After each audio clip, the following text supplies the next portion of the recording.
And we are back after what was, I would say, pretty successful week here in the minor leagues. Middle of May, baseball's definitely in full swing now. And we got everything covered of this week of the Guardians minor league prospective team system, everything about it. I'm Tate McKelly. As always, my co-host, Nate Boat with me. Nate, how we doing today?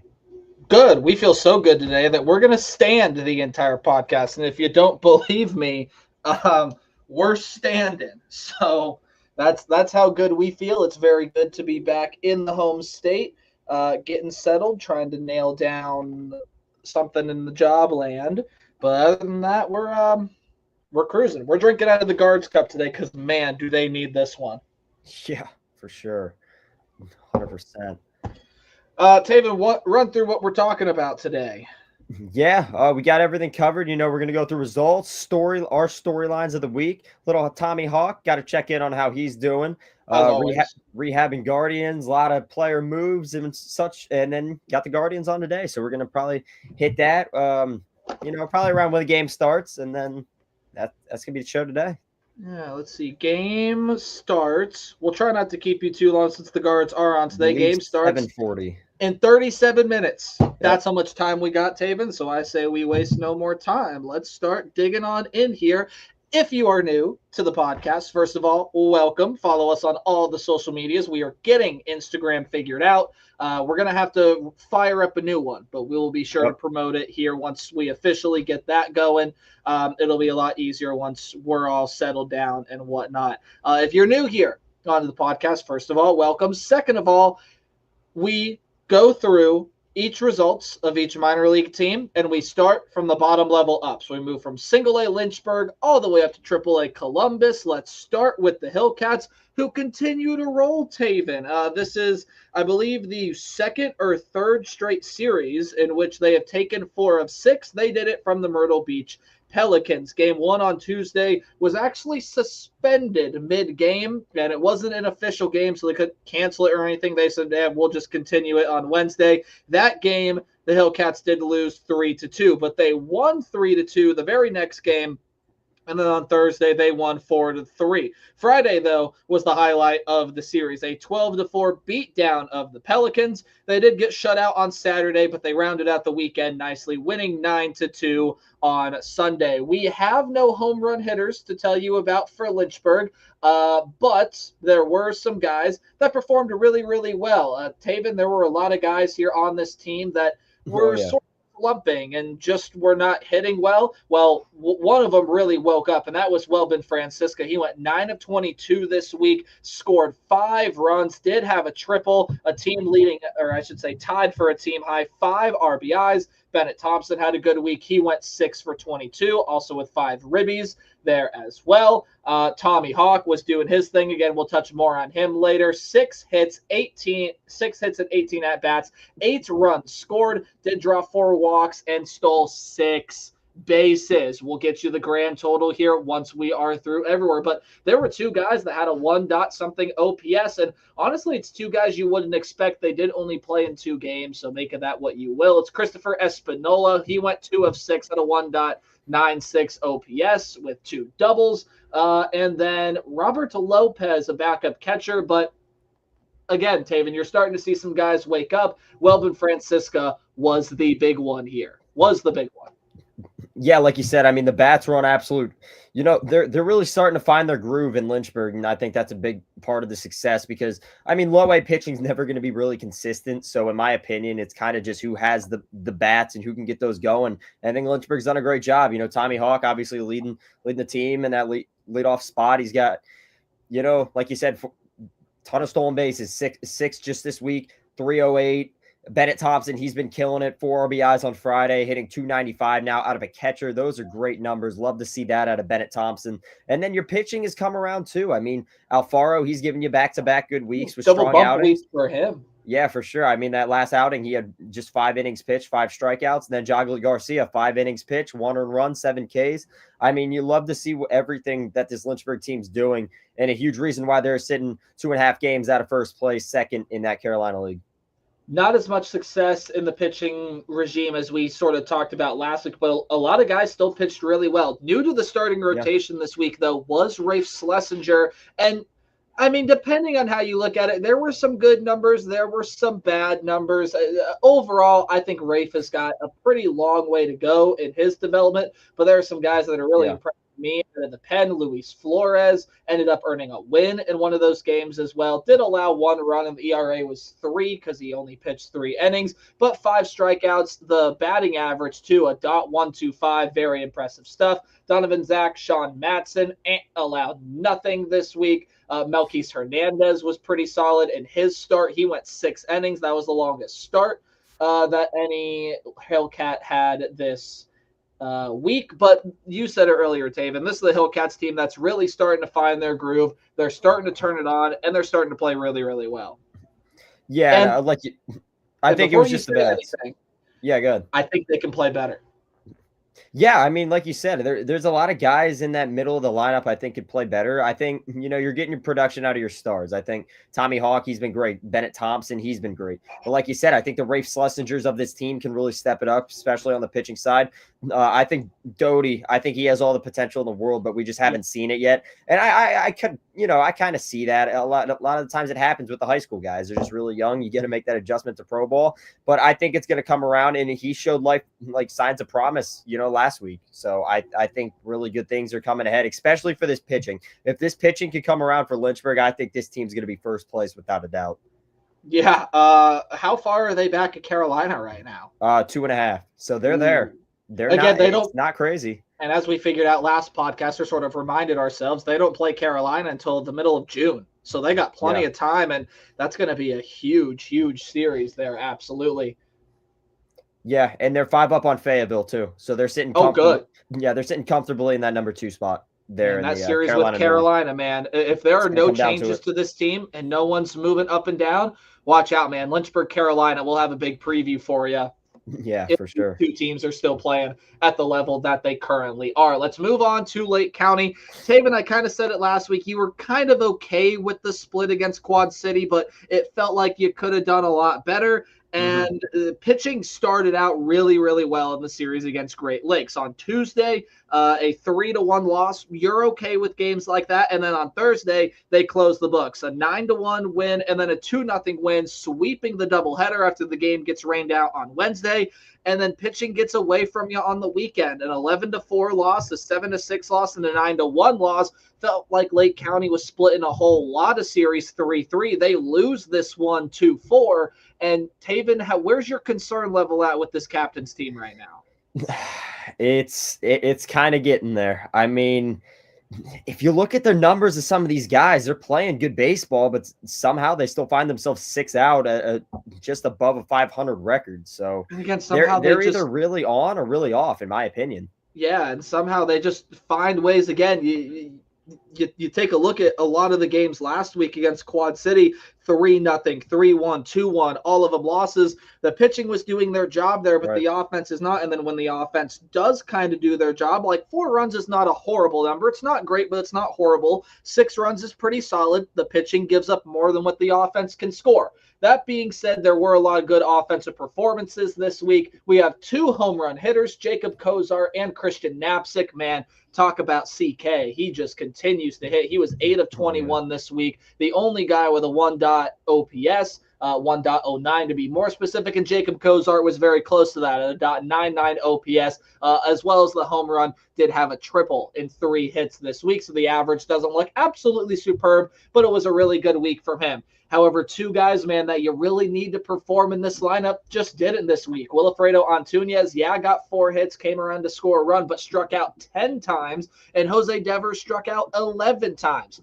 To me, Taven, when you go back and you take a look at the numbers, and we can take a look at the full season stats here later, this really is a Lake County team that, from a hitting perspective, has got to have a more patient eye. They have to.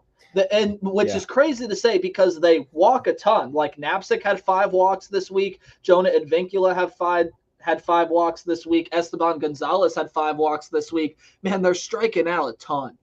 Yeah, I think you nailed it. I mean, hitting's obviously. I think it's been the part that's slouched. I mean, but then again, you have to look at the week because sometimes when they hit, the pitchers aren't really doing their thing. Tugboat. So I think. it's just a really inconsistent team, which is weird because we didn't see that out of Lake County last year. And we Yeah. didn't really see that out of Lynchburg last year too. So I don't know. I mean, you have guys doing their thing. Napchik, he's up to 336. Alphonse and Rosario, he's up to 288. So those guys, I think by far are carrying that hitting. But guys like Ralphie, I know guys like Churio. Your stars aren't really giving you that production. I think that's a big reason why you're barely above 500 in that Midwest League. And this week, too, was just a bad pitching week. Yorman Gomez, props to him, had a really good start. Josh Hartle, props to him, had a really good start. Caden Favors had a pretty solid start, but a lot of blow-up starts from your top guys. Dylan DeLucia, 4 innings, 5 runs. Jackson Humphreys, 4 2/3 innings, 3 runs, 6 Ks, and a whole lot more damage.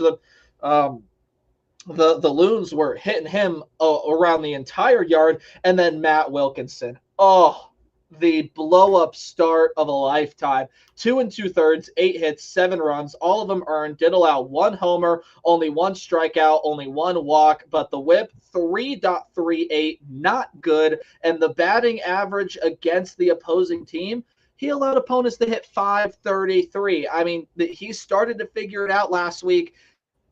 I think you nailed it too, Taven. I think this team is really inconsistent, and they're lacking production from their stars, the guys that should be performing at a consistent basis for the level of baseball they're playing. Yeah, and you're 6 out, of that first place spot. If your stars perform, is it crazy to say that you're tied for first? I mean, I think that kind of might. It's going to make up a lot of ground if Churio and Velasquez are hitting, 280. It's about or what they getting should more be. consistent too, man.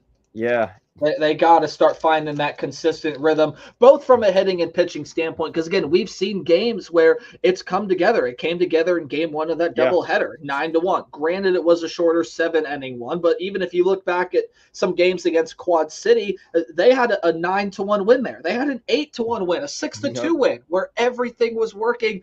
And there are just some games where one is working and one doesn't, or they both just completely fall apart. I don't think they've been blown out a ton this year. But I mean, you look back at the first Lansing series in the month of May that extended back into April. And then against that last one against Quad Cities, it started out looking that way against the Loons, but that weekend really got away from them. And I think that if Lake County can't get these stars going, I really, again, we did the segment last week, what's a guy you want to see get brought up, get brought down, things like that. I don't really know. Alexa, cancel. Sorry. My parents are probably asking the Alexa up here. It speaks to everyone in the house. I don't know if you could hear that. Yeah, so then again, there are still some bright spots, right? Like Christian Knapczyk is a guy that, is so good. But, okay, here's where I was going. Taven, we did the segment last week. What's one pitcher, one hitter you want to see get brought up? Right now, I don't really know if there's anyone from Lake County that gets brought up. There were some guys that got brought down. We'll talk about that here in 1 second. But, man, this team's got to figure out something, and they got to get consistent fast. Yeah, and I mean, like you said last week, we did the whole, one guy bring down. I think both of us kind of said Christian Knapczyk, but that kind of brings up another question that I'm going to ask you is, do you want to see Knapczyk come up? Because if he does, that kind of takes away all the production that Lake County has. So I think you just kind of have to leave him down there. I think if you bring Christian Knapczyk up, you have to bring Tommy Hawk up too. They have to go up at the same time, especially with the way the captains are struggling. And I don't think this Guardians organization wants to leave one of their affiliates bone dry. That's not what this organization has been about. They want to spread their talent out, and they do it really, really well. It's just not working. Again, there were some better hitting performances this week. Mate Collado, however you pronounce his first name, sorry about that, and Juan Benjamin. Both had averages over 300 this week. Alphonse and Rosario had a 273. But again, Taven, it's just not consistent enough, and that's a point that we probably can't hammer home enough about our beloved captains. If they want to repeat as Midwest League champs, they got to figure it out. Yeah, I think a big part of that's going to come, in that second half. I mean, I just think this first half team is just way too inconsistent. And due to that, I don't think the team's really going to shake up that much going into the second half. So I think you have a better chance there. But like you said earlier, I mean, inconsistency has been kind of the key to Lake County's season this year. only one game above 500. And I think that's a big part that's due to it. They're either all on. I mean, you're going to be looking at like a 10-2 win, or it's kind of all off. And it's just going to be like a 5-0 win where you get nothing out of the offense or you get everything out of the offense. I think they need to find that groove where they're consistently, putting up 4 runs a game and, something of that nature. So I would just say inconsistency is the biggest part. Still 6 games out. It's not over. You could catch fire, but not looking great for Lake County. We talked a lot about our captains. We will make the conversation shorter surrounding the Akron Rubber Ducks, who had a really, really good week. I mean, even in their 2 losses where, like something that has plagued the Ducks, sometimes they just can't hit. It is what it is. It happens.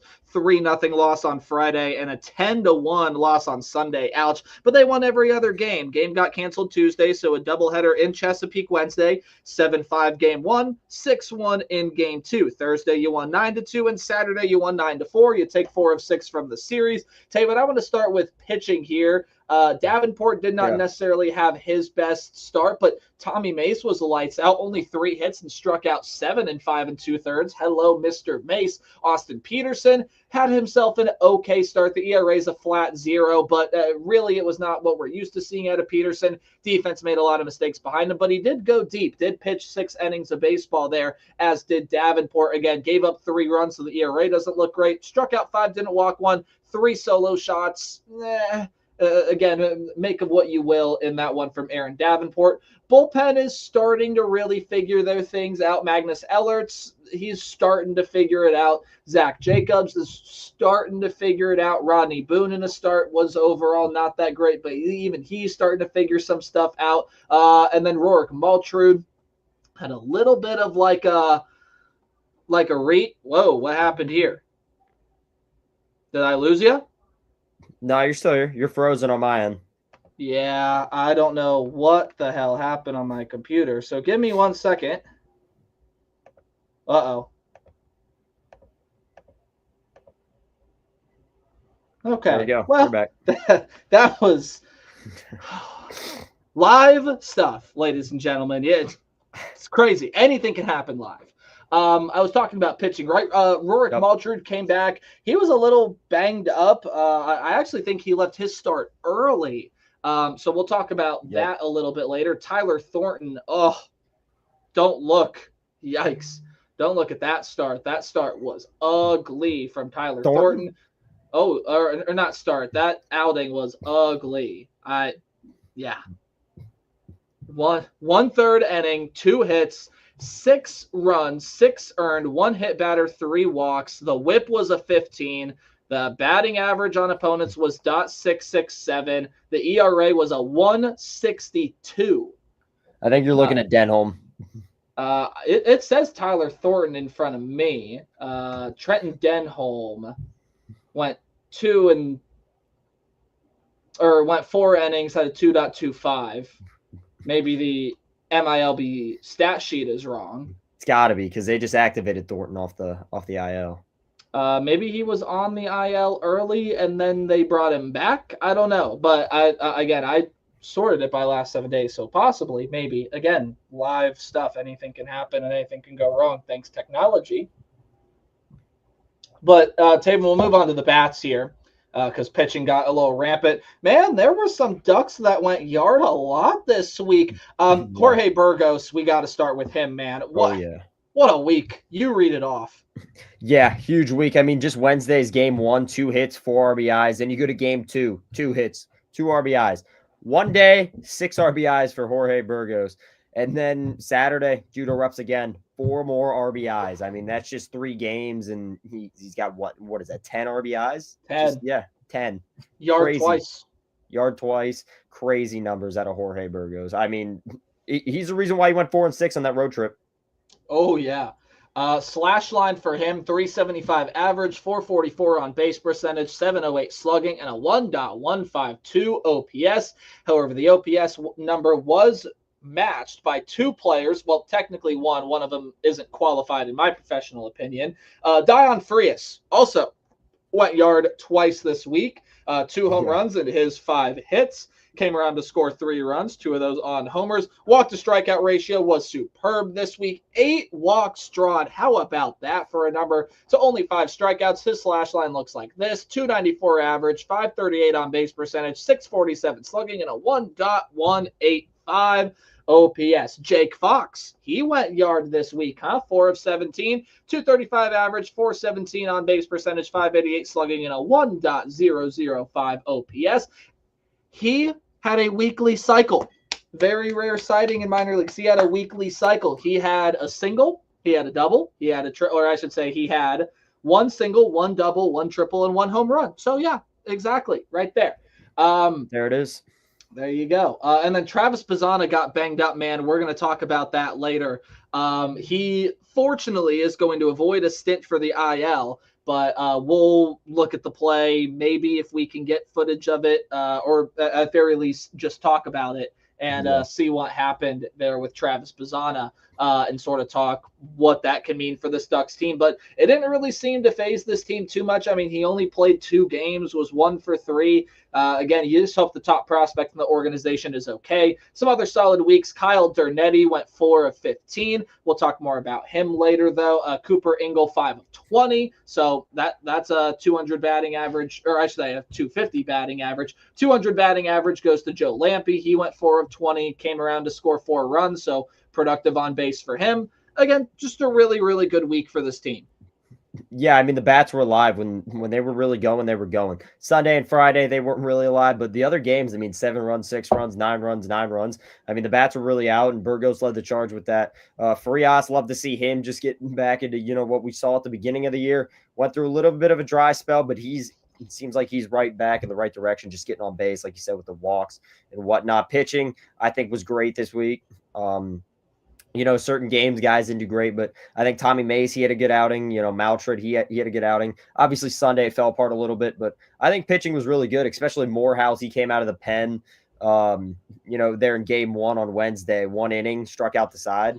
I think he, had a great day, great outing there too. So I think Akron really played, their team ball. That's what they're used to. I mean, Watson on Thursday, he has 3 RBIs. So I think everybody contributed, and pitching did their thing. And, at the end of the day, you're going to walk away with 4 out of 6 if everything goes right and, both sides of the ball.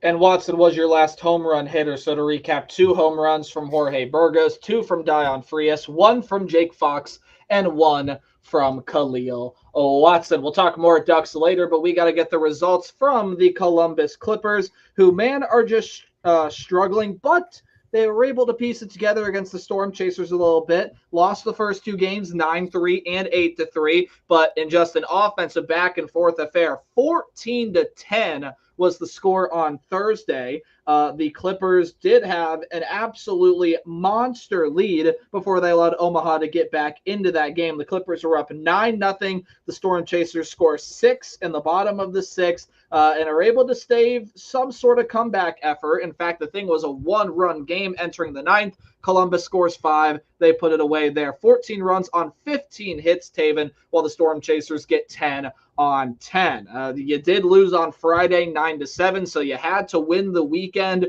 sweep the 2 weekend days in order to secure a series split, and that they did. That 9-7 win, by the way, a walk-off home run from MJ Melendez, and then 8-2 win Saturday and a 9-6 win on Sunday. So the Clippers starting to figure things out here, Taven. When you take a look at some home run hitters this week, 6 different Clippers went yard. Petey Halpin, Cody Huff, CJ Kafis, talk more about him in a second. Dom Nunez, Milan Tolentino, and the rehabbing Lane Thomas went yard there as well. Taven, we have to start with CJ Kafis because just another insane week out of him. 524 average, 583 on base percentage, 810 slugging, 1.393 OPS. I'll say it again. 524 average. He was 11 for 21. He also had a weekly cycle. Good job, CJ Kafis. Had 1 double, 1 triple, and the aforementioned home run. Tied for the team lead this week with 6 RBIs. Stole a base. Walk to strikeout ratio, a perfect 1-to-1. What more do we have to say about the kid? He's phenomenal. Yeah, I mean, you mentioned Kafis had an absolute, week, just 524 average, 6 RBIs, 11 hits. I mean, dude's absolute unit. He's going to be one of the next guys brought up to the major leagues. As Columbus as a whole, I mean, I'm okay with the split. I would have liked to see 4 just to where Omaha is in the standings, 19-24, second to last in the Clippers division. But again, a split, not the end of the world, solid outing. Big thing out of the Clippers was pitching. First 2 games didn't help him at all. First 3 games, actually, looking at this, first 4 games, pitching was not great. It wasn't great the entire series. The only game they really pitched great was Saturday, but the bats really started to heat up the last 4 games of that series, and that's, the biggest part of why you walked away victorious. 14 runs there in that 3rd game, and last 4 games combined for 38 total runs, 9.5 runs in 9.5 runs a game. Those last 4, I mean, you're putting up those stats. I don't think your pitching needs to do much. On the mound, you're putting up 9.5 runs a game. You're walking away victorious. In my opinion, 90% of the time. So obviously the bats were rolling. Long ball was there. 6 guys, as you mentioned, and I think that's a big reason why Columbus, split. And it very much is because the bats were on fire. Yeah, pitching again just really was not there for the Clippers at all this week. Mason Hickman in 2 appearances out of the pen, 3 1/3, allowed 7 runs. That's an ERA of just short of 19. Vince Velasquez did well in his start, but he only went 3 innings and walked 6 guys, even though he didn't allow a single hit. Parker Messick, hey, he had himself a pretty good start. 5 innings, 4 hits, 1 run, 5 strikeouts, 3 walks. Again, that was in 5 innings. It was double bump week for Ryan Webb, and it just was not a good week for the Webster. Will Dion did pretty solid in his outing there. Probably want to see some more strikeouts out of him, but did go 6, only 2 runs scored. Good stuff from him. Doug Nikhazy, though, he continues to struggle ever since he made a major league debut in a series against Boston. He just really continues to struggle. And a lot of guys out of the pen. I already mentioned Mason Hickman. Franco Aleman had a bad week. Bradley Hanner had a bad week. Tanner Burns had right there with Mason Hickman had a horrendous week. Andrew Misiazek, who allowed that home run to MJ Melendez to help the Storm Chasers walk it off. He didn't even record an out in that game. Allowed the 3 runs to score, or even allowed 4 runs to score. 54 ERA for him. The bats were on fire, Taven. That's why you get the split, as you just said. But this pitching has really got to start finding it. We thought it was figuring it out last week. Yeah. And now, looking back at it, they just had a really darn good week.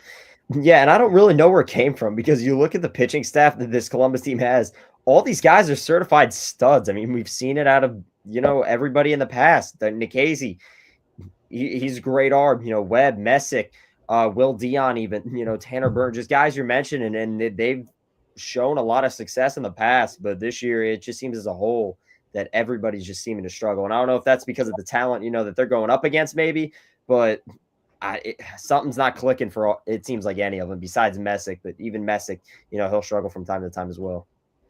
We will spend some more time on the Clippers because, Taven, I have a question to ask you. But first, we are going to do our transactions. We do have some injury stuff to report. Tyler Thornton was activated off the 7-day IL at Akron, and Rorik Maltrud, again, had a right forearm strain in a start earlier this week. So there has to be a new piece to the starting rotation for the Ducks this week. He is placed on the 7-day IL at Akron. And Taven, we will play the sad song for you because your guy, it's probably a really confusing feeling for you because you're probably really happy for the guy, but you don't want to see him leave Akron. It's your guy, Aaron Davenport.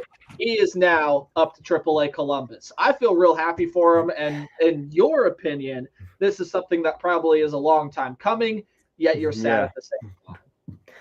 Yeah, you mentioned it pretty perfectly. Obviously happy for the dude. I believe he should have probably been up there last year. I mean, in my opinion, I don't know what to say. I mean, he was favorite rubber duck player of all time, favorite minor league player probably of all time to watch. I mean, I love Davenport. I mean, I think I made that pretty clear over the podcast since when we started this up.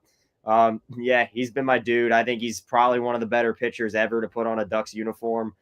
And I don't even think that's ridiculous to say. I mean, his stats spoke for him last year. He was an absolute unit. Struggled a little bit earlier in the year, but you could just tell he was finding his groove. And, with pitching, not being the greatest in Cleveland. No doubt he'll be there. It's just a matter of when. Will it be later on this year? Will it be next year?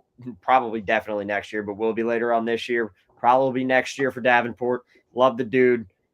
Just, obviously wish him all the best in Columbus, and no doubt that he'll carry that on over AAA.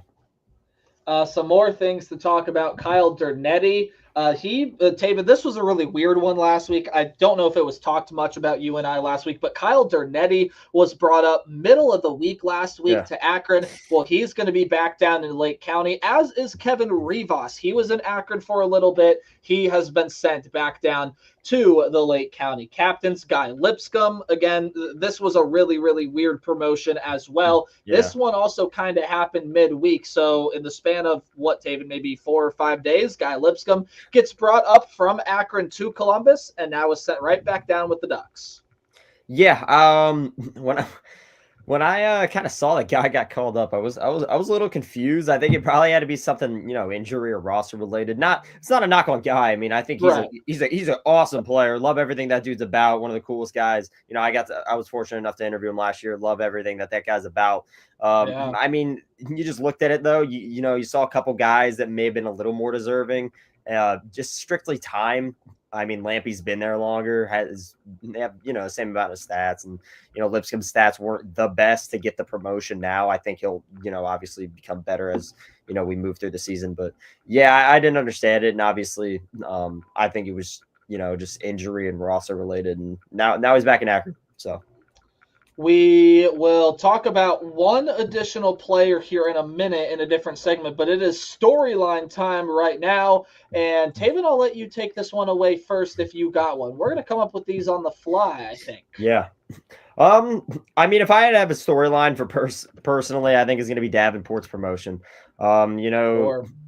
If it hasn't been the struggling pitching in Cleveland, it's been the struggling pitching in Columbus. I think the only consistent pitching that you've had, and you look at it, I mean, Lake County's pitching's been inconsistent and struggled, and so is Lynchburg. I think the one pitching staff in, the entire organization was Akron, and I think you just took your ace, not just in that organization, but the entire minor leagues. You put him in Columbus. I think that's got to be my storyline. The biggest guy.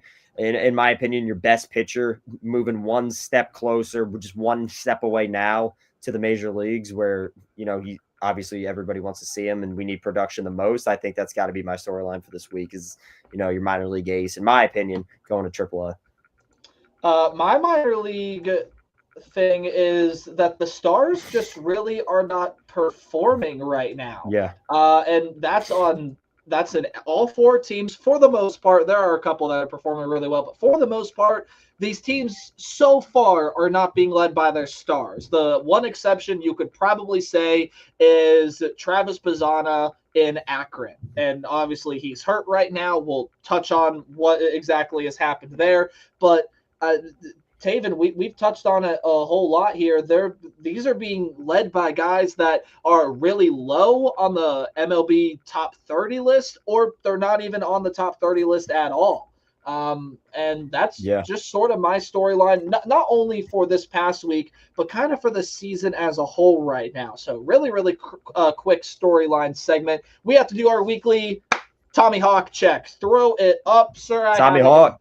I have it in front of me as well. Boom. 41 stolen bases. He stole, count them up, 6 this week. And Taven, even if he didn't steal a single bag, he'd still be tied for the lead in the Carolina League and in all of minor league baseball as well. He is now 6 stolen bases above the second place runner, Asbel Gonzalez, who is his toughest competition. And Taven, it didn't look great early when you compared both of those two guys' numbers. Again, Asbel Gonzalez plays for, I believe it's Columbia. That's in the Kansas City system. And right now, Tommy Hawk is starting to match pace. So not only in stolen bases, which is what we'll touch on here. Let's touch on the rest as well. Batting averages.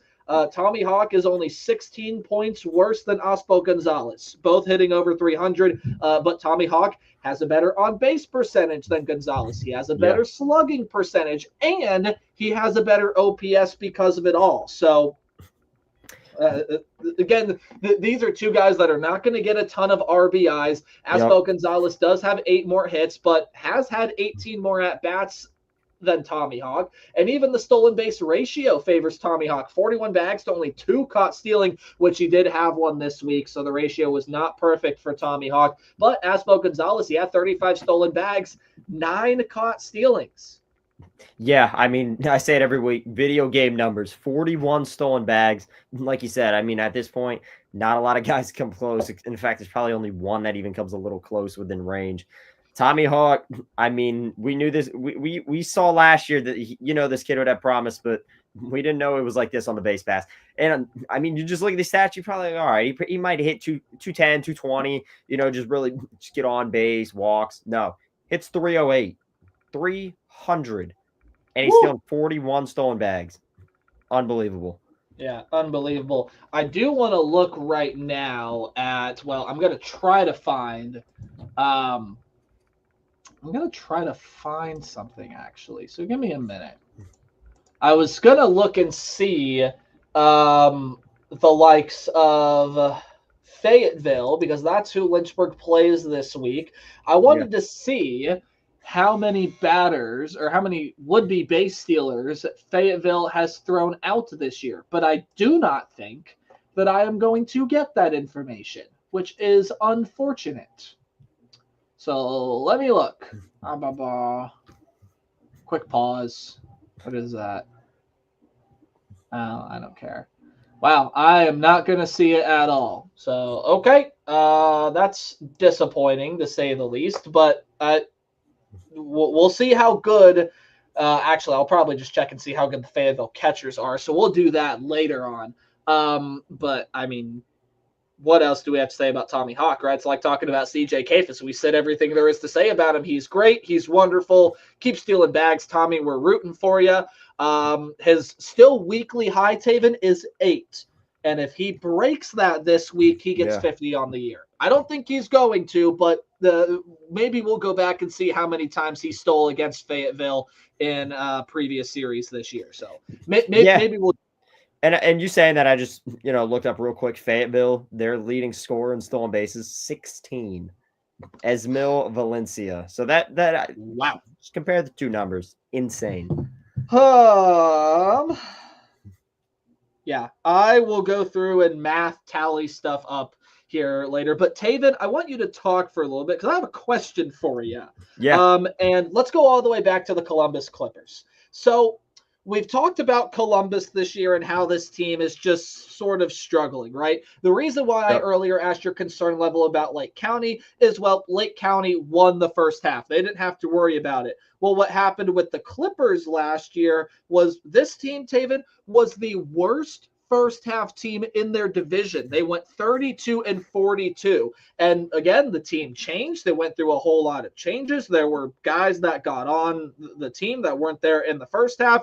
And Taven, in the second half, this is really when we started our podcast. We came on here and talked about all the things Columbus was doing. Yeah. They ran away with the second half. They were 48-26. So my question to you is, how concerned should we really be about the Clippers' slow start? Because it's a similar story to last season.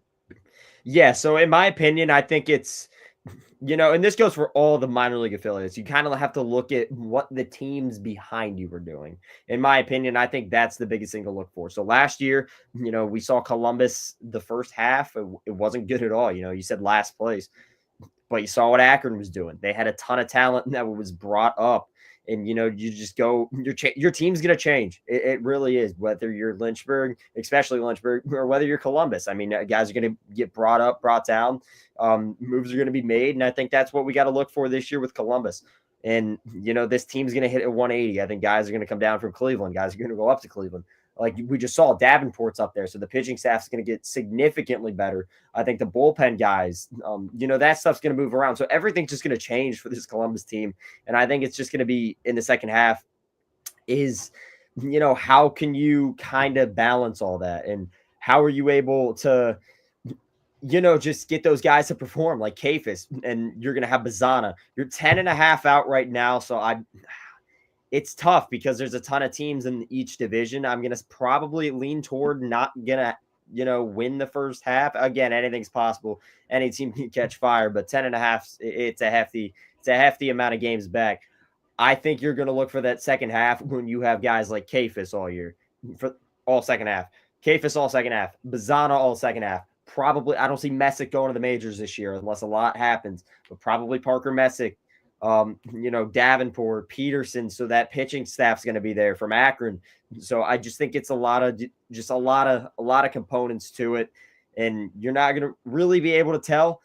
But I think if Akron has enough going up there, just like they did last year, I think Columbus is going to be in good hands for the second half. And that's the beauty of, the minor leagues.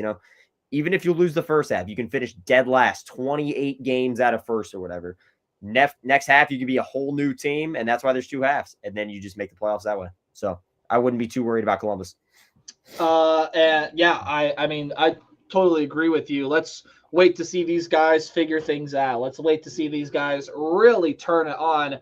And again, it was a storyline you saw last year. I don't have all the numbers in front of me, but this was a Columbus team that really, really struggled last year, especially in the early part of the season in the first half. I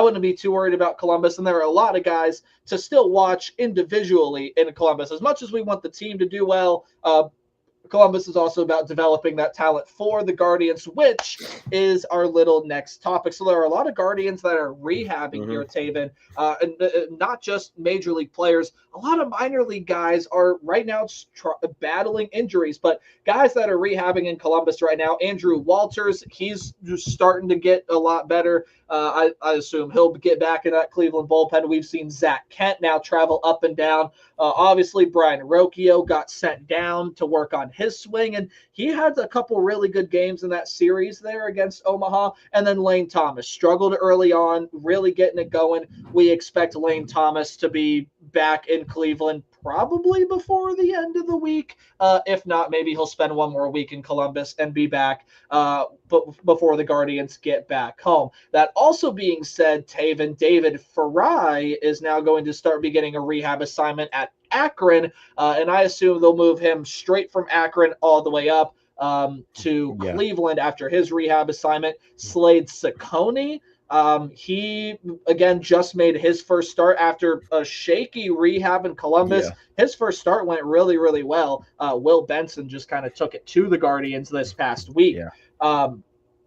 I should say in this past series. But Taven, I did also mention that there were a lot of minor league guys that are rehabbing injuries. Again, Travis Bazana has that injury as well. He, again, is likely to avoid a trip on the injured list. He returned back to Ohio with the rest of the Akron squad from Maryland in Chesapeake.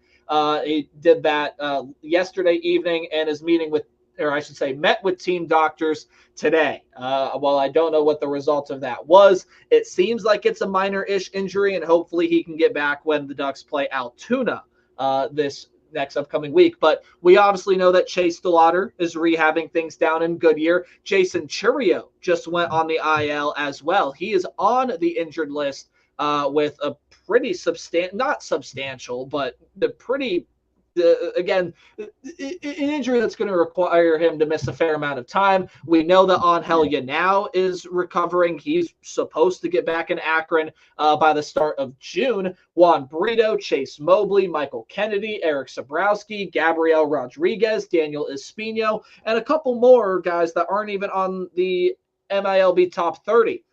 This is a really injured just organization as a whole right now. Not talking about just Cleveland or any of the affiliates. This is a really injured organization. And Taven, Bazana, DeLauder, Chourio, and Yanao, according to MLB Pipeline, MILB.com, or I should say MLB.com, those are prospects 1, 2, 3, and 4 within the organization.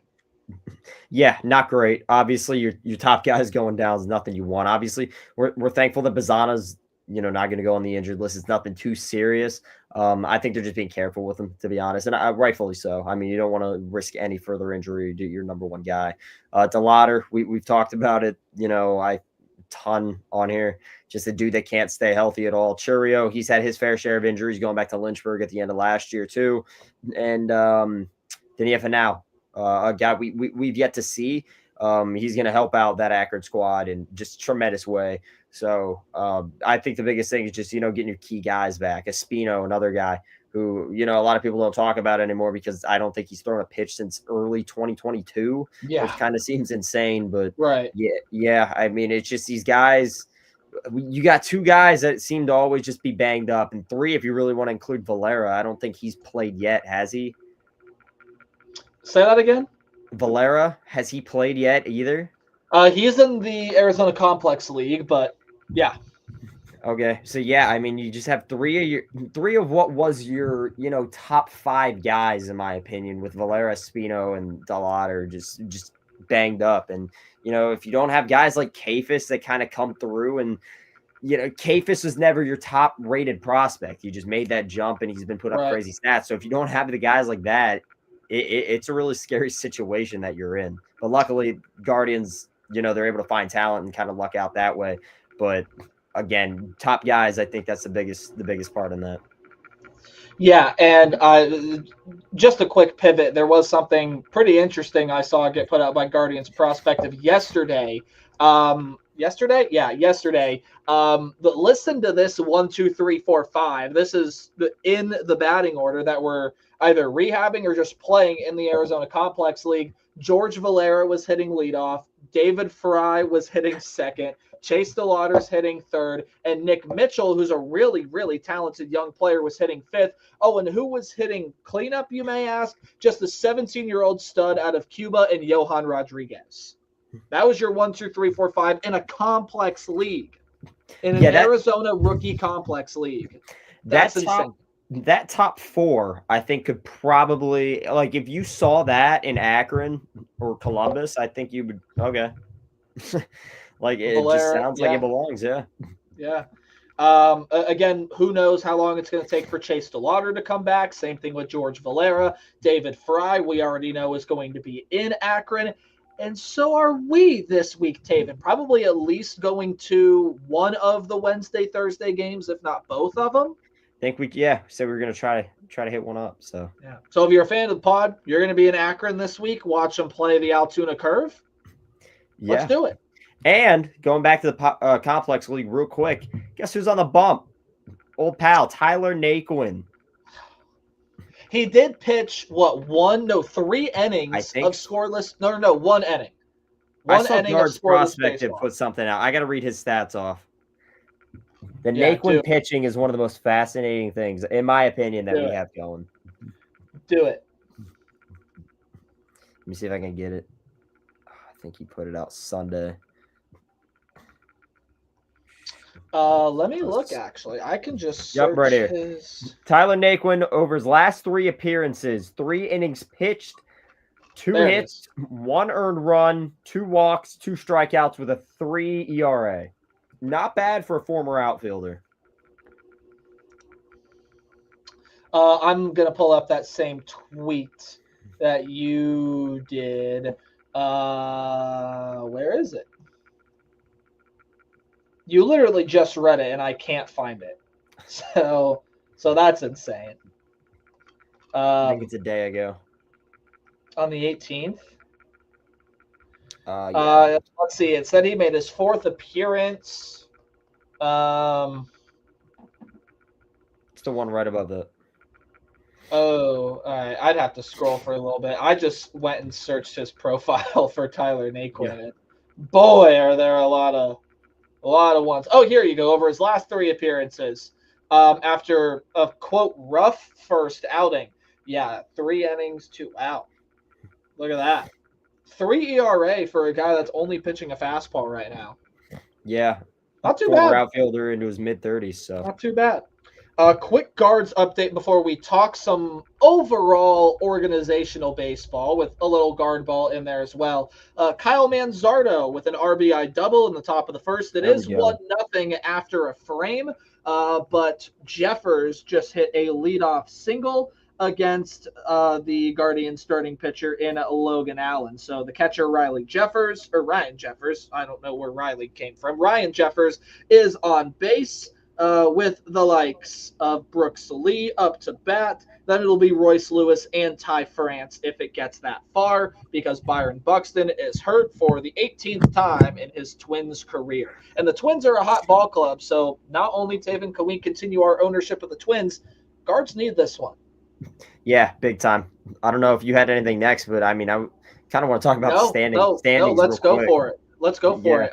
At top of the show, we said they really needed this one. And Taven, I have a little bit of an opinion about this, but I'll let you say what you want to say first. I mean, you look at the standings there. First of all, you could have even cropped the White Sox out of this. All three of those teams right there, besides Detroit, Minnesota, Cleveland, and Kansas City, I think still all currently hold the wild card spots. Yeah, we have 4. They do. Yep, all four playoff teams. So to start this conversation, the narrative that the AL Central is the weakest division in baseball can die now and yesterday, because 4 playoff teams, which is the most you can have out of a division in today's system.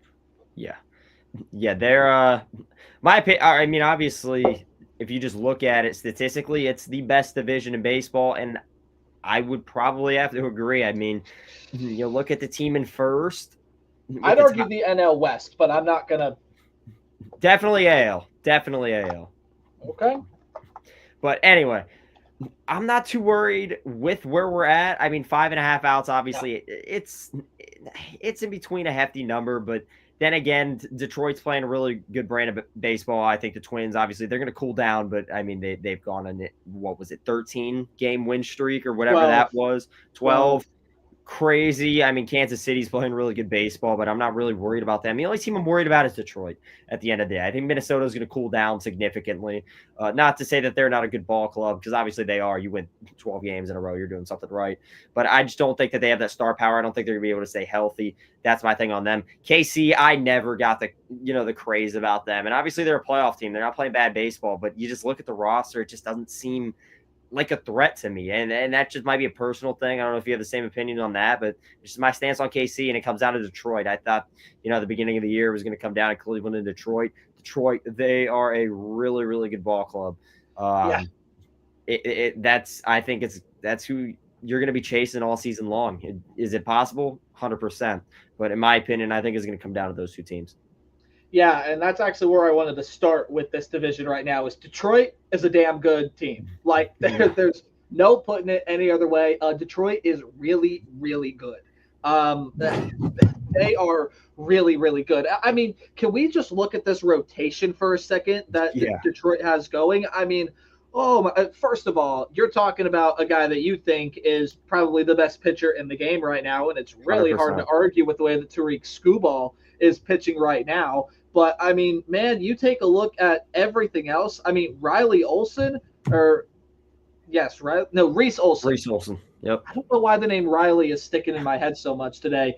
Reese Olson, I mean, you look at the way he's pitching right now. He's got a sub-3 ERA. He's been pitching absolutely phenomenally. Jack Flaherty has given them some solid stuff here and there. Overall, nothing super crazy, but he's given them some good outings.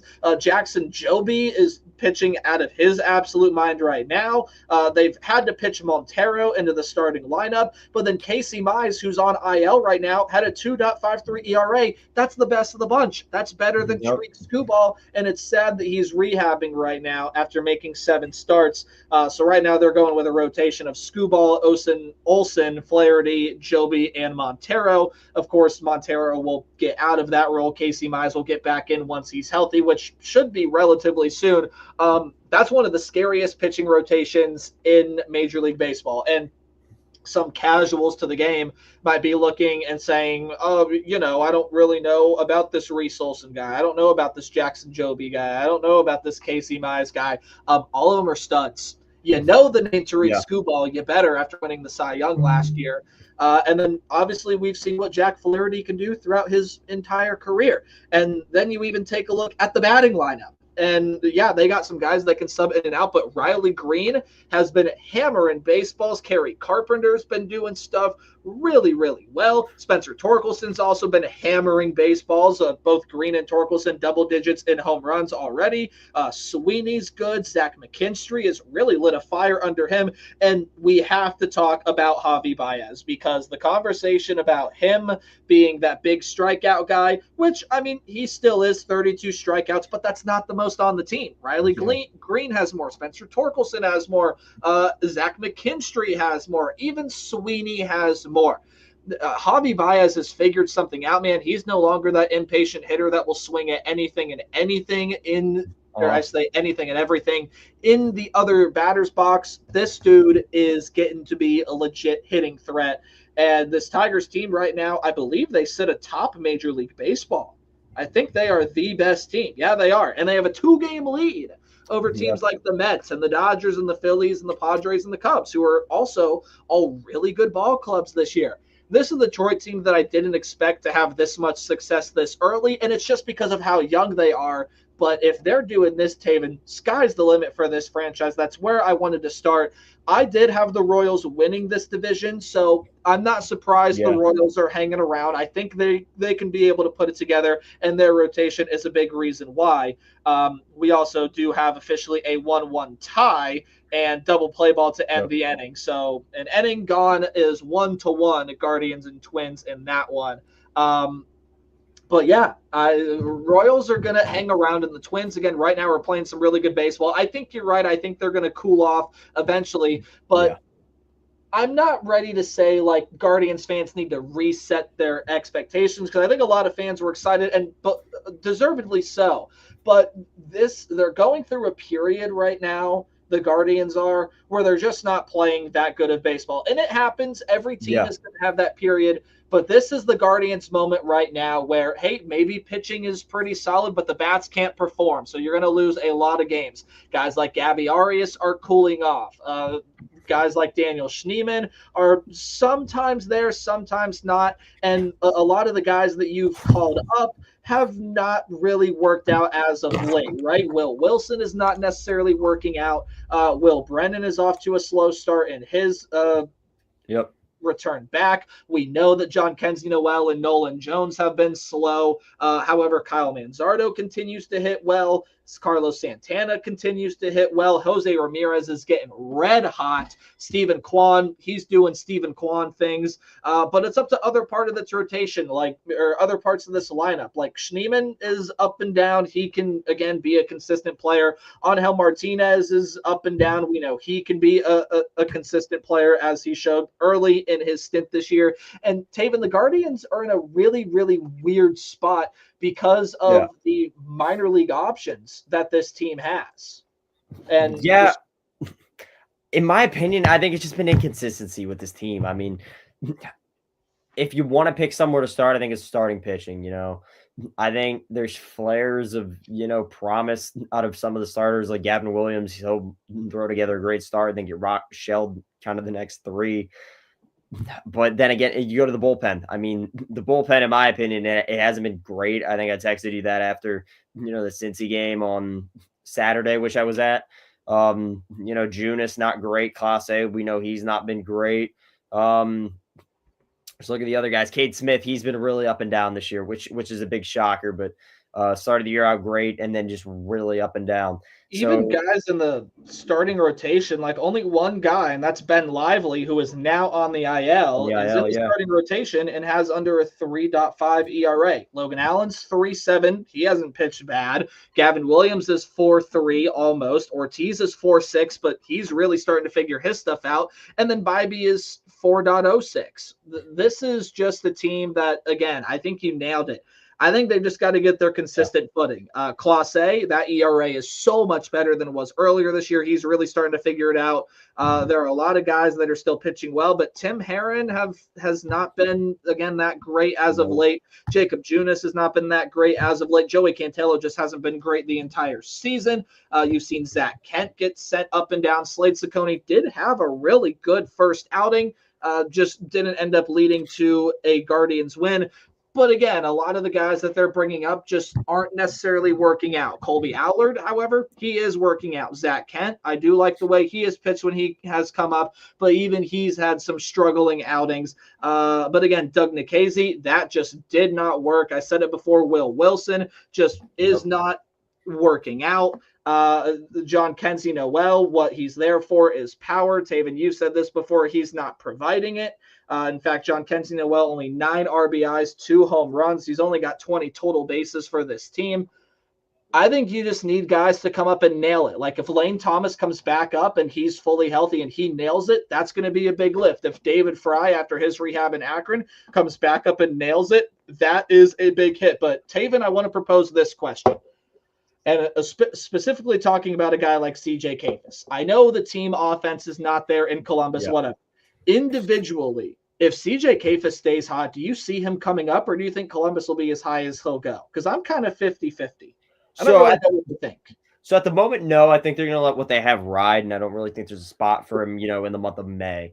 And again, Kayfus just got there. I could see them obviously leaving him down there till probably July. But if July rolls around and Nolan Jones is still hitting, 165, Noel's hitting, under 10 home runs with a batting average in the 100s, I 100% think Kayfus comes up. I think the only spot that you could possibly put him is right, because first base, you got your guys there. Santana, Manzardo, that's a lock. I don't see any first baseman coming up, trade regardless. I think that's a lock. Right field's going to be the spot for Kayfus. And if Will Brennan, he doesn't produce while he's up, like you said, Will Wilson, he hasn't produced. I think Schneeman's going to be your second baseman, so he's not in an outfield type of role at the moment.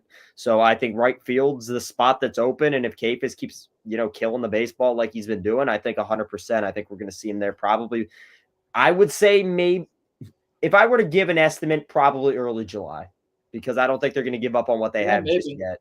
So even hopefully some of the pitchers can come up and do that too. Taven, but this is why I said earlier that the Guardians are in a pretty interesting spot, because a lot of these guys, and don't even get me started on how they do the option formulas and whatever. It's so dumb and so convoluted. It's ridiculous, but it is what it is. There are a lot of guys that have either no minor league options left, which means if you were wanting to send them down, you'd have to DFA them and then hope that they clear waivers, which Gabby Arias, with some of the flashes he's shown, I don't think he's clearing waivers. I think someone's going to pick him up that needs a middle infield.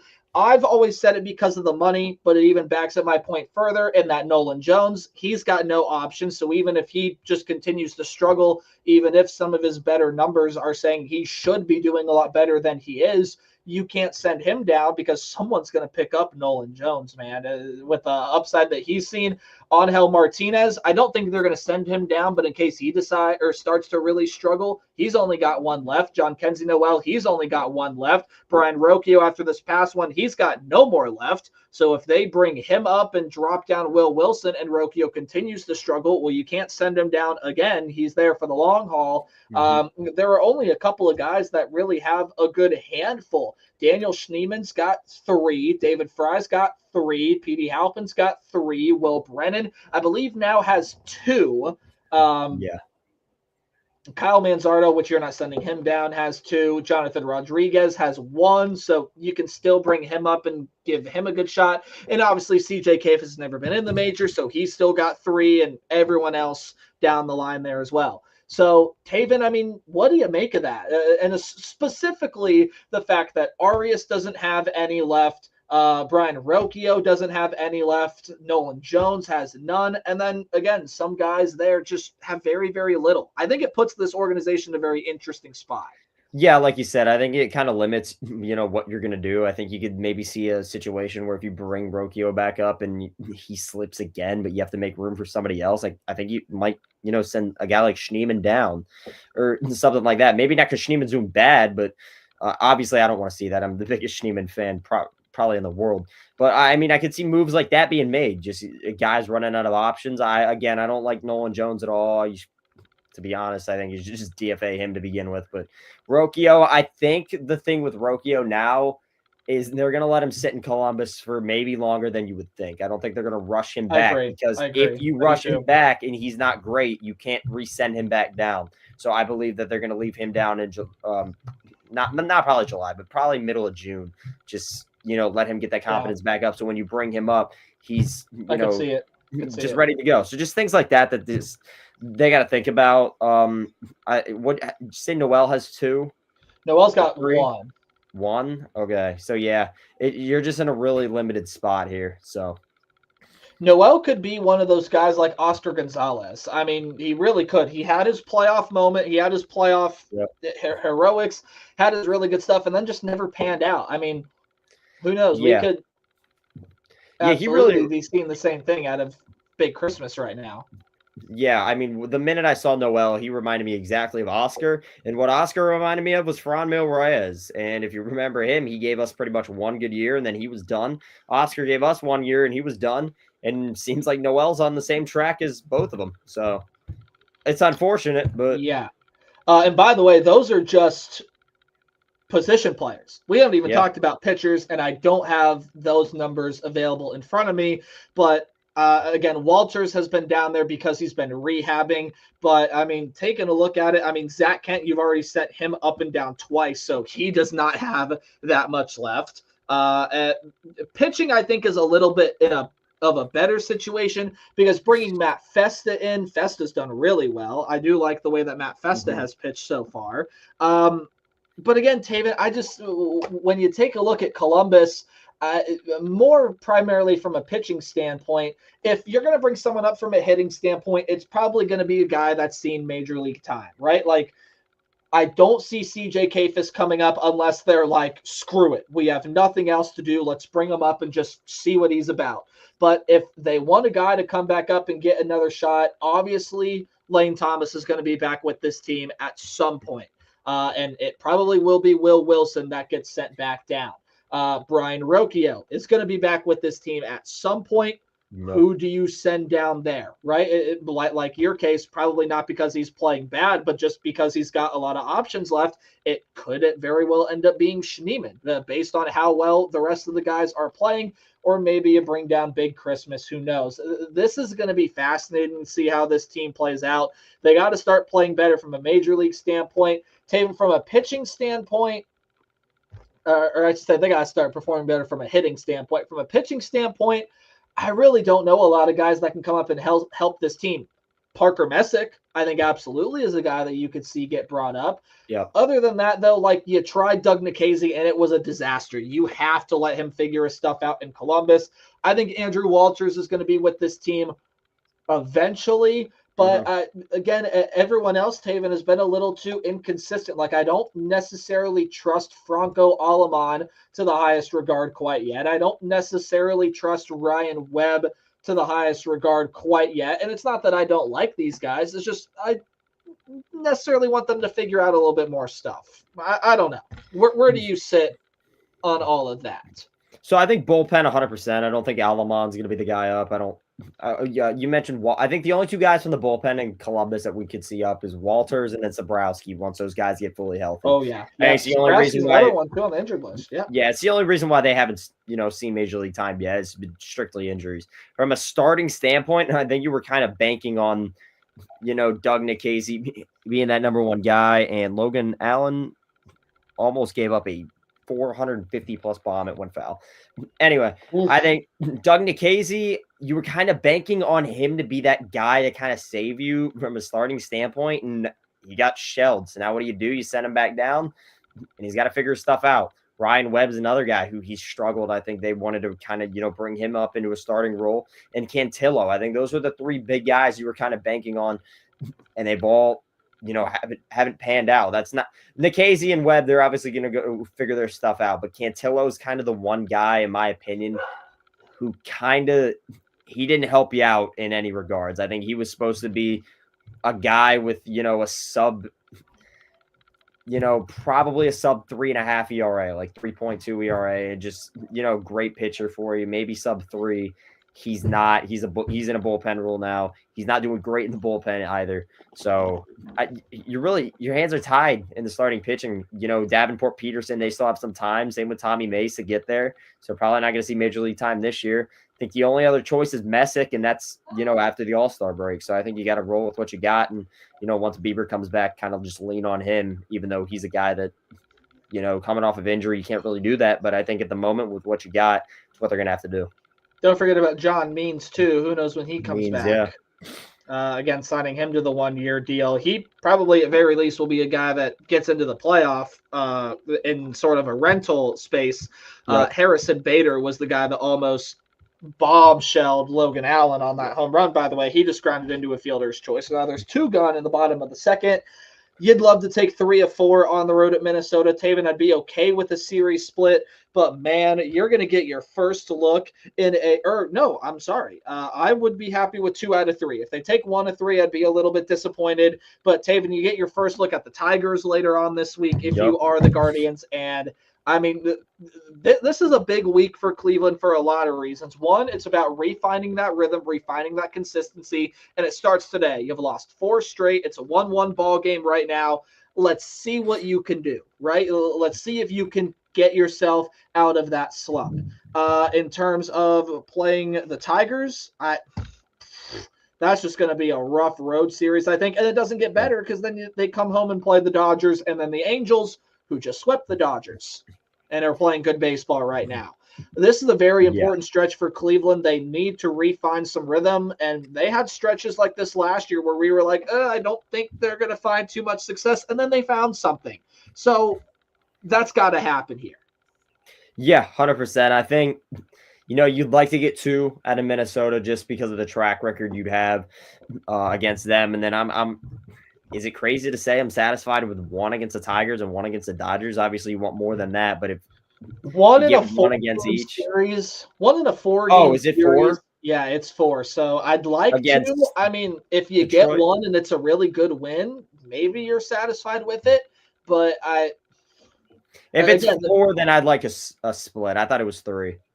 Yeah, and then when you take a look at the June schedule, again, it finishes out there with the Angels.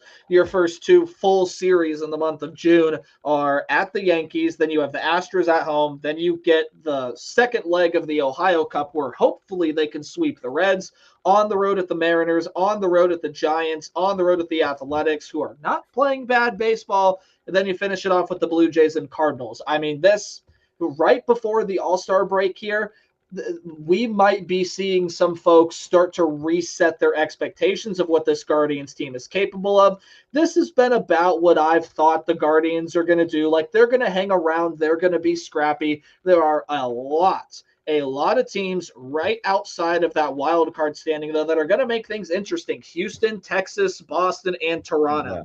Yeah. I don't necessarily see the Athletics pushing for a spot. Houston, Texas, Boston, Toronto, they all could. And the likelihood that all 4 of the teams that we're talking about get in, I just don't think it's that likely. Minnesota did score an extra run, and now the game is in a rain delay. So yeah, Tarp's coming on the field. Yikes. What's the weather radar look like in the Twin Cities right now? Oh, boy. Anyway, I'll finish my point while I was looking that up. This is just a very important stretch for Cleveland. This is about what I thought this team was going to do. I think there needs to be some resetting of expectation or whatnot for some of you out there. This team is going to have to fight to make the postseason. It starts with finding consistency. And Taven, as much as I want these prospects to come up and help, I don't know how many are going to be able to. Yeah, like you said, it's just kind of, you got to, I mean, in my opinion, you got to see what you got with the younger guys. The older guys, they haven't produced when you brought them up. So at this point, I think you just start plugging guys like Davis in. Yeah. Can I share this screen here? Can I present this? This is what we're looking at. This is what we're looking at, and hang on. This is whoops. I canceled it. Whoopsie. Hang on. I'll do it again. Yeah, this is what we're looking at in Minneapolis right now. So, yeah. Thank you, weather.com, hashtag not sponsored. But looks like it's going to clear. Oh, boy. We might have to make the rest of this game up tomorrow. And where your blue dot is at is St. Paul, which we know all about those rain delays with Columbus. Well, yeah, I was going to say, let's take a look at Minneapolis and St. Paul. The Twin City area, again, is getting dumped on now. And the rain entirety is not clearing for a while. So we'll hope that it's just sprinkles. But yeah, I mean, just could be they might have to make that game up tomorrow, which could be good for Cleveland because they had given up 2 runs in 2 innings. So yeah, not great. But yeah, again, this is a really odd spot for the Guardians to be in right now. And we haven't touched on it much because it hasn't really come to the forefront, but now it has with all the injuries and everything and with the way the team is playing. You just don't have a lot of guys on the active roster that have a lot of minor league options left. And the team is already young. So then trying to make way for some of these younger guys that we're talking about, like Bazana, like Kefis, you're going to have to give up on some young talent if you want that younger talent to be brought up. So it's a win-lose or a lose-lose. There's no way it can be a win-win. It's pretty unfortunate, actually. Just a lot of potential moves here. There's a lot to do if you really want to get into it. And is this the front office we count on to do any of it? No. No, not at all. No, not at all. Yeah. Thank you, Dolan. I mean, I don't know. You speak on that. What's your opinion of where this organization as a whole is right now? Because, again, this is the team that, look, you're getting to the tail end of the career of Jose Ramirez. You're probably getting to the end of your time with Shane Bieber, and they haven't even re-signed Stephen Kwan yet. Which, if this is an organization that doesn't want to start over with a new troop of prospects, they will re-sign Stephen Kwan. And at very least, you could build from him and the final time that you have left with Jose. Yeah, I think my biggest gripe is that, they went out and signed Bibee over Kwan. I think the number one guy that you had to lock down was Kwan. Now, I at the time, I loved the Bibee signing. He hasn't been great this year, but I think he'll bounce back. Kwan, after his rookie year, I said it, and people may have thought it was a little too early, and that takes terrible. You don't sign a guy to an 8-10 year contract, which is my original thing. After his rookie year, I said give Kwan $10 million for 8 years, lock it up. I think something of that nature, it's doable. I mean, $10 million is not insane. He's probably going to want more than that, and rightfully so. Dude's an all-star. Left fielder, Gold Glove candidate, but you just have to re-sign him. He's one of he's one of your best players. You have to. Dare I say, is he going to have to be a guy that's going to probably need to take less money to stay in Cleveland, like what Jose Ramirez did? And I think Stephen Kwan's a great player. I think he loves playing in Cleveland. I think he loves all of his teammates. Stephen Kwan is worth a lot more money than what he's going to get in Cleveland. But if he is willing to do what Tanner Bibee probably did, and some other team would probably have paid more money for Tanner Bibee, he probably took less to stay in Cleveland, although I don't think any other team was offering him or looking at him at that time. Could he do what Shane Bieber did? Could he do what Jose Ramirez did, most notably? And even if this is the Guardians team that, after a pretty darn solid start, is going to start to fall back down to where a lot of the national media had their expectation level at, myself included, and are they going to have to trade Stephen Kwan? He could be a playoff piece for someone that needs a left fielder trying to make that final playoff push. He could be that rental. I still want them to re-sign him. I'm just telling you what could happen. Yeah, I don't think you trade him, especially this year. I think, losing Naylor and Jimenez, you're not going to trade him this year, if anything. You have to re-sign him. You have to. And That's all I have to say. I mean, you just have to re-sign him. Dolan, in my opinion, I'll say this forever. He's probably the worst, owner in sports, if not one of. Well, I know John Fisher exists. So. I know there's a lot of cheap teams in the MLB, but he's terrible. We make a $5 payroll work, and I think that goes to show what our GM's able to do. So. Okay, so now let's propose this. Why not? The game is in a rain delay. People have nothing to watch. So let's give them this thought-provoking question. Is it going to take, as much as we as Guardians fans want this all to work out, and I'm not calling for this, but is it going to take a group of young guys not working out to get Dolan to change? No, I don't think it's going to change either. But I think if anything, it makes him change less because you don't have to sign that guy maybe worth $10 million to make a push. I think if anything, if a group of young guys don't work out, I think he wants to go rebuild mode, which is insane to say. But I think that gives him more of a leverage. Say, hey, this isn't working out. Let's gut what we have and restart. Kind of feels like that where we're at right now. We're not necessarily in a total rebuild, but we're trying to find that next core. Like Jose Ramirez is there, and I think we're starting to see Kyle Manzardo be that next piece, right? Yep. Who knows? Maybe David Fry comes back and he's awesome. I think you were hoping Lane Thomas worked out a little bit better. I think this is a team that needs something to change rapidly. They do have some good veteran presence on the team, especially in that bullpen, guys that have done this forever and yet are still young. Matt Festa adding some veteran presence. He's only 32. He's the same age as Jose. Again, you have that veteran presence with Carlos Santana, and he's playing well. The outfield, even with Nolan Jones, who some consider as a vet, is still relatively young. I don't know. And again, you have a second-year manager in Stephen Vogt, who I think does an absolutely phenomenal job. I just think that this pattern is starting to get a little ridiculous of having these young guys come up. And again, they're in a situation with minor league options and where the team is at and how much you're paying guys where they can't even really bring some of the next talent up because it's supply and demand. They don't really need anything super bad. So, I mean, again, what's the rush on bringing up a guy like Bazana? What's the rush on bringing up a guy like CJ Kafis, who already has seen one jump this year? Let him get used to the AAA level and embarrass those pitchers before you send him up to the major leagues probably next year when you don't have Carlos Santana anymore. Yeah.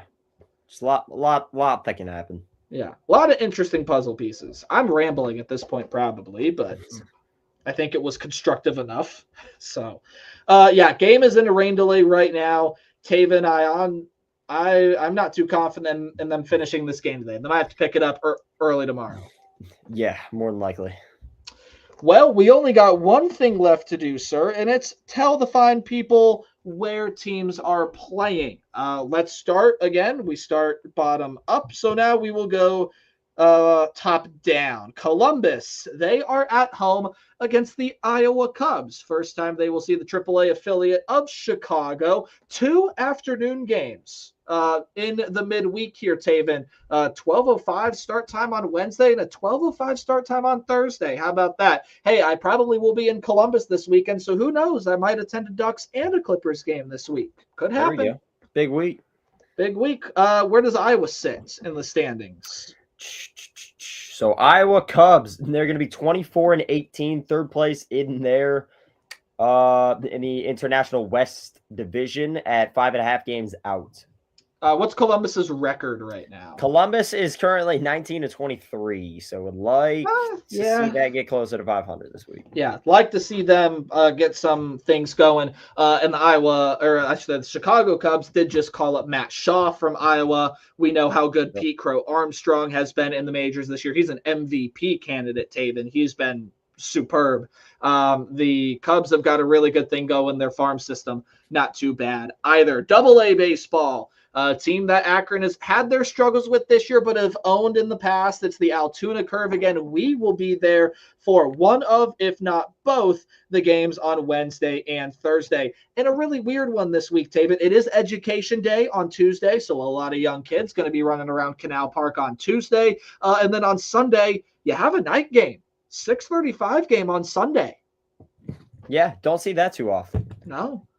Where does Altoona sit? Altoona's third place. 5 games out, though, 20-19, just above 500. And the Ducks, first place, 25-14, still tied with Erie. They will not go away, even when the Ducks have a winning record.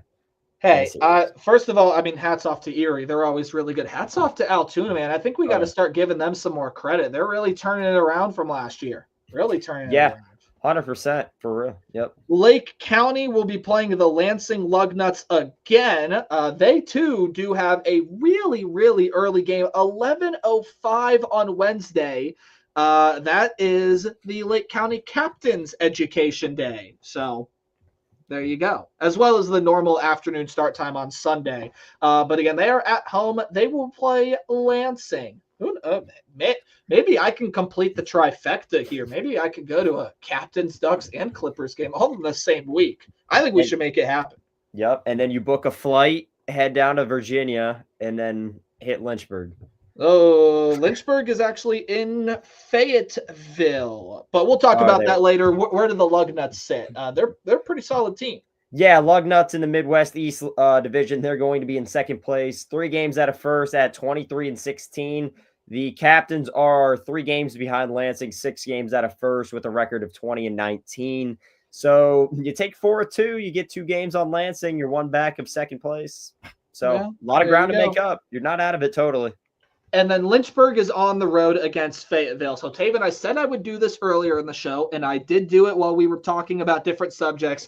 I went up and tallied the amount of stolen bases that Tommy Hawk has against Fayetteville, because I had sort of joked like, oh, you know, if he's going to break a record this week, it's going to be 50. Taven, it's very realistic. You remember that week where he stole 8 bases? That was against Fayetteville. He's stolen 11 stolen bases in 9 games against Fayetteville this year. Yeah, would love to see him get. 11. He stole 9 in the only other 6-game series, or 8. He could 8. He could definitely get 9. I think it's a real possibility. No, wait. He did steal 9. He stole 9 against Fayetteville, because the first 3 games of the season were against Fayetteville, and he only stole 2. I tallied 11, so maybe I counted wrong, but he stole either 8 or 9 bags against Fayetteville the last time out. No weird start times for them, although they do also have an evening game there in Fayetteville on Sunday. But yeah. So, hey, man, you can see me at all 3 ballparks that are at home this week. Who knows? The Lake County Captains Stadium is literally 20 minutes from where I currently reside. Akron is not too much farther. And then, again, I might be in Columbus this weekend with some family. Who knows? We could attend a Clippers game. That's all I'm saying. You can see me in a lot of ballparks this week. Taven, I know you and I will be in Akron either Wednesday or Thursday. We'll put out a tweet. We'll get things situated, and we'll let you all know. Yeah, and Lynchburg, before we close this out, 24-15 record, 2.5 out of first place, which is Carolina, and we mentioned they don't play them until right before that first half ends. So a lot of ground to make up. Love June to take 10th, at least 4 out of 6. June 10th through the 15th is when Lynchburg will play Carolina. So, yeah, really important series there in Lynchburg. How many people listened to us ramble on today? Because we did do a lot of rambling today, admittedly. Yeah. 35. Great show for having to compete with the Guardians today, 7 o'clock, 35. When's the next time we don't have to compete with the Guardians, actually? That's a good question. Let's pull up their schedule. I'm going to look at that. Because, again, this rain is not going away anytime soon, so we got a ton of time. Next Monday, they play the Dodgers. The Monday after that, all right, we got next Monday, they're playing the Dodgers, but the Monday after, they're fine. In fact, next Monday is what, the 26th? David, we might have to go to that game because it's Jersey reliever day. We might have to do a Sunday night show. Who knows? Maybe. We'll figure it out. Figure it out. Figure it out.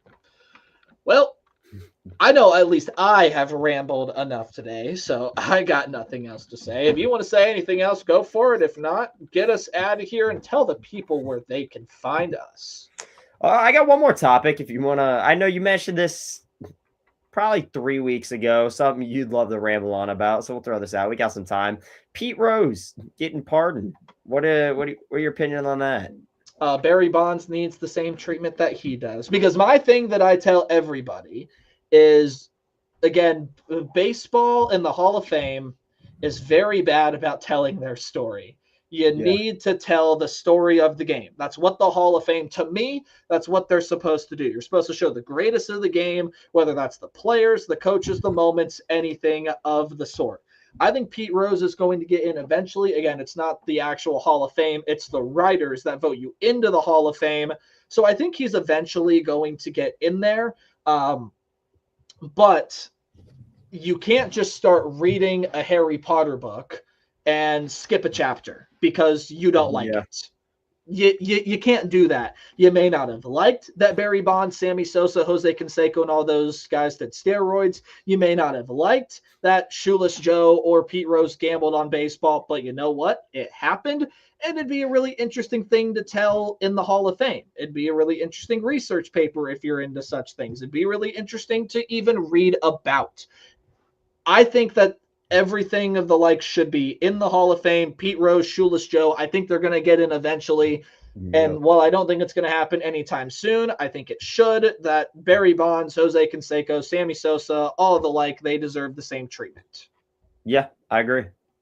So you can't not tell a part of the story. That's just the analogy that I use with everybody. And they all seem to think it makes sense. Makes sense to me. So I hope it makes sense to others. It does. I see the other viewpoint on it too. Like, guys did cheat though. I mean, Bonds, steroid, but I see both sides. Maybe it would help the argument too if we could think of other people that wronged the game. Like, okay, so because of the whole Justin Tucker thing, he has the longest kick in NFL history. Is the Hall of Fame just not going to put him in because of all the allegations and things? I think he should still be in. I know he's not a great human being and whatnot, but he's one of the best kickers of the game. That might be a little bit more controversial than using steroids to help. I mean, the allegations floating surrounding Justin Tucker are really serious. So that's not me making light of the situation or anything. I'm just saying he's still a part of the story. I would argue that those, type of two things are different. Which I think you're correct. I would say one affects the game while one of them's, off the field issues. I think, when we talk about Trevor Bauer, I think, the reason why he's not in the MLB is not because he did steroids, not because he bet on baseball, is because, the allegations that were thrown at him from, off the field stuff, which I think are two total different things. And I agree with you. In my opinion, absolutely. Now, when you talk about the Hall of Fame, I think it's,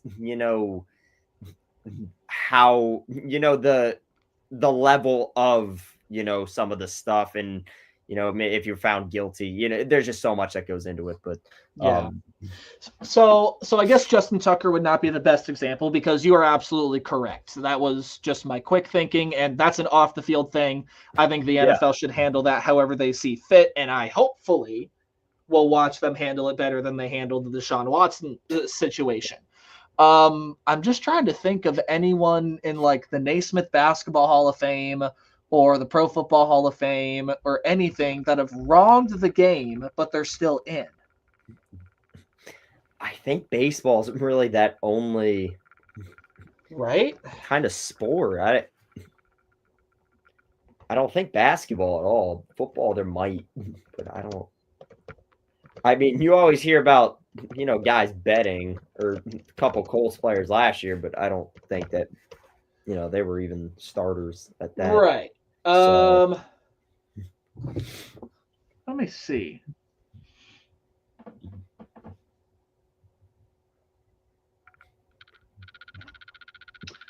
Okay. Yeah. All right. So, literally, Google says, while the Basketball Hall of Fame recognizes players for their on-court achievements, there have been some controversial entries in cases where cheating allegations or misconduct have cast a shadow on the player's legacy, which have led to debates about their suitability for induction. And it's more so involving teams. So the Yeah. 1961 NCAA basketball scandal has some inductees involved with it. The City College of New York point shaving scandal. I think some of the players or coaches there are in the Hall of Fame. Arizona State 1994. Benjamin Sillman. Well, I guess you do have, and obviously this might be a dumb point because we know he's going in, but Tom Brady Deflategate in the Super Bowl. I mean, that's an Oh instance. yeah. It's an Oh, instance okay. of cheating. That's actually a perfect example. There's no chance he won't go in because he definitely will. But and he was that's an proven example. guilty. And he was proven guilty Yep. of doing the whole Deflategate thing. Yep. Antonio Brown's probably one of the borderline ones. I don't think he gets into the Hall of Fame, but we No. know everything that's gone on with AB. So Stats wise, yes. Personality, I don't think there's a chance that you can put him in. But again, if you think stats wise he belongs in the Hall of Fame, True. then he should be there. Right. I'd love That's to such see an his Hall of interesting Fame conversation to have. I'm going to look at some football ones because, yeah, you are absolutely correct on the whole Tom Brady thing because the Deflategate is absolutely wronging the sport, but there's not a chance in hell Tom Brady gets left out of the Hall of Fame. Yeah, just for that. So yeah. So I think that's actually a perfect example. I don't think I need any more proof. Man, that's a really interesting conversation to have, actually. The whole Justin Tucker thing and off the field criminal stuff, that should be handled in its own separate thing. But like what you said, separating the on-field, off the field stuff, like the steroids. But then even Pete Rose was off the field and he just got pardoned. But that's also a lighter issue now because it's gambling. There's a lot that goes into this, and it varies on each sport too. I will say that. I think football, it does. Is more easy to work around. Would it be wrong?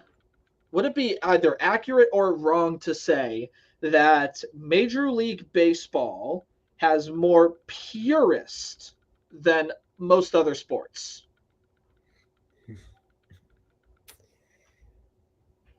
I think that's true. I think it is too. I think Major League Baseball is very reluctant to change. Yeah. And Manfred is kind of the one guy that's brought a lot of change on baseball. I don't really think, and maybe I'm just not old enough to remember anything of the sort, but I don't remember historically any massive changes going on when any other commissioner was there. I mean, Manfred has his Manfred rule. He dropped to the 7-9 inning doubleheader, which was also stupid. He again has introduced the pitch clock, which is a great thing for baseball. He introduced bigger bases, which make of that what you will. He's probably brought the most change to baseball, and there are a lot of purists that don't like it. So, yeah, a lot of people that don't like Manfred. He's given us good change, in my opinion. I like the 2 7-inning doubleheader games. I didn't like that, but I love the extra inning rule that he introduced. I love the extra inning rule with a guy on second. I think regular season I've gotten used to it enough where I'm like, meh, it doesn't really bother me. Never in the postseason, which it never is. So. For sure, and it never is, exactly. And I think that's perfect the way it is. I think, regular season, it speeds games up. I think postseason, no chance ever put that in the postseason. But that's the way it is. And I think there's been good change. The bags, yeah, like you said, make of it, what you will. I'm not too. The only thing that I still think needs to change about the bags, or just the first baseline in general, is you either make the batter run in fair territory or you put a bag in foul territory. Yeah, I kept seeing a lot of people with the 2 bags type of thing after the what was it? Mayer, I think, tore something in his leg and he's out the year now. Trying to, and I agree. I think there probably should be 2 bags at first. Is that how the first baseman for the Red Sox got hurt? Yeah, that was Mayer. That's what I was talking about. Yeah. I don't know why that didn't click. Also, the pitch clock. I mean, how can we forget? Love it. That's it's the best thing ever. I thought it was dumb at first, but love it. And now automatic ball strikes could be coming in, which I think is going to help the game out too. I'm 50-50 on it because it does get rid of the I'm like 55-45. I think it's going to do more good than bad, but I do think that there is some bad that can go into it. And I think and you're either going to be very one-sided depending on the call. I mean, obviously, if there's a strike 3 call that was outside the zone, you're going to love it. If obviously you're going to love it if you're a fan of who's pitching, and you're going to hate it if you got your guy in the box. So I think it will help. I think it'll be better, but I'm not totally sold just because, I like framing. I think that's a huge part of catching. And, if you take away framing, what else does Austin Hedges really have to do in the major? Yeah. Hey, his only 3 RBIs have been solo homers this year, so he's got that. Yeah, I haven't seen him play in a minute. He played a game in Cincinnati. He played the day after. He played Sunday. Did he? Yeah. Yeah. Yep, he did. And for some reason, too, the minor league option thing I was looking at earlier has Austin Hedges on there. I don't know what for. You're not sending him down to Columbus. That's not happening. So, okay. Yeah, that was a really interesting conversation. I'm very glad we did that. I really am. Did the number change at all since last? 35. Okay. Hey, we'll take it. Where can the people find us? Both the show and ourselves. Yeah, myself at McKelvey Media for the personals. Stark Sports Coverage, Instagram. A lot going on. Got baseball playoffs starting up this week in the Stark County, Ohio area. So that should be fun. The show at Prospect, or what is it? I always forget the X handle. Prospects OTL. Prospects OTL. YouTube page, Prospects of the Land. Nate, where can they find you at? At Tailgate Nate 29, Twitter or X, whatever you prefer to call it. I call it Twitter because I refuse to call it X. It's still a tweet, not a post. Instagram at Tailgate Nate 29, and Snapchat. I'll add you if you add me. So I always push that out there. YouTube Tailgate Nate 29, where again I said I would start videos back up this week. Didn't happen. Tomorrow will be a video out. Tomorrow there will be a video out. You like college football, you like the Tailgate Nate YouTube channel, and hopefully a lot more stuff coming there as well. It's going to go through kind of a big change to me, but probably not a big change to the viewer. And I'll probably say that in the video tomorrow. Anyway, I'm still rambling. You get us out of here. Hopefully the guards can get back in action, but it doesn't look promising. Yeah, there we go. Well, hope the guards can get back in action. We appreciate everybody for tuning in.